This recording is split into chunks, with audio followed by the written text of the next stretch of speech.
Hello everyone. I've said on several different videos that accurate monitoring is of utmost importance.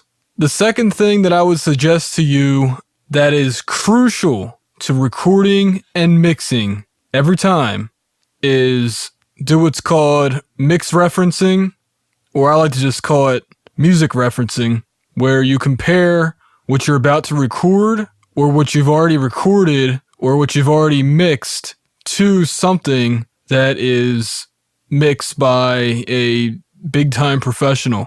So basically you take your music from your CD collection, or maybe if you're lucky you can find some mix stems and compare them to your individual tracks, or if you don't have access to that, then you definitely have a music collection that you can refer to. Or in my case, where I'm mixing music for other musicians, if they give me some music samples of bands that they like and the sound that they like, then we can probably better match their sound to that band's sound, or not necessarily that band's sound, but to the way that that album was mixed.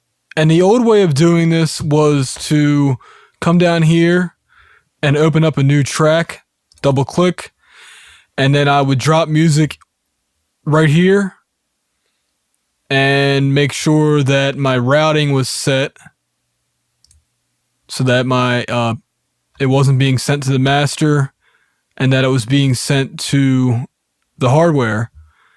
And the reason you do that is so that you don't have any plugins affecting it.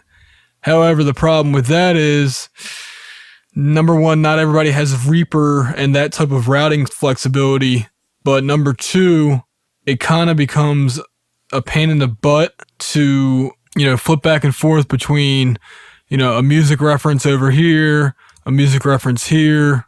I mean, it works. And, of course, you've reduced the volume because it's mastered music as opposed to your music that's mixed. But, that's fine. That's actually fine. Well, a few months ago, a plugin was released, and it's pretty cheap, actually, which is why I'm even recommending it, because I know you can get around doing this, but this plugin makes things so much easier.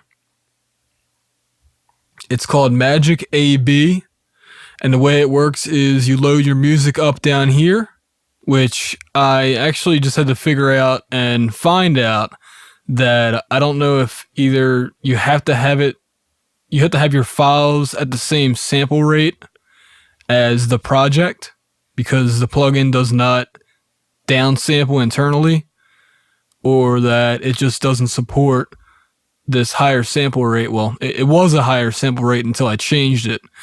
Fortunately, in Reaper, you can just change your sample rate dynamically and not really mess anything up.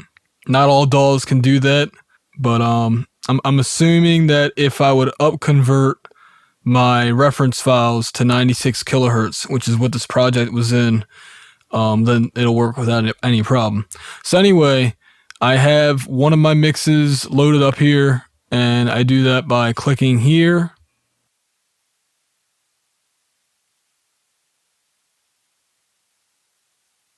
On this power button. And actually it automatically starts playing every time I click it. But the way, it's really that simple. You basically start on A, you hit the play button on Reaper, spacebar, and then as it's going along, I'm going to hit the B button so I compare it. Now the other thing that you do, if you notice there's these level sliders that I moved, and then over here in the main level menu, or not menu, but just the main levels here, I can adjust, up and down to -12 or +12 decibels. And then over here, I can do it per file. So a total of 24 decibels of reduction, because some of these tracks, some of these mastered commercial mixes are just so loud that you need 24 decibels. And I believe in a upcoming patch, they're going to increase that to 18 decibels, plus or minus, which is awesome. But anyway, so as the song's playing, you press B, it switches to that, and then you can press A to go back to your song. You can create loop points, all kinds of other cool stuff. I'm actually going to do a review in an upcoming video of this plugin, but I just wanted to mention it to you.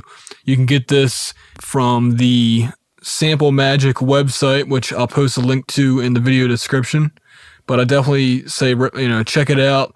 It's a cheap plugin, but it's very useful because every mix that I do, every serious mix, I should say, I definitely compare it to whatever the musician gave me or whatever I think sounds good to me within that genre of music. So let's say if I was mixing rap, I would listen to a rap song.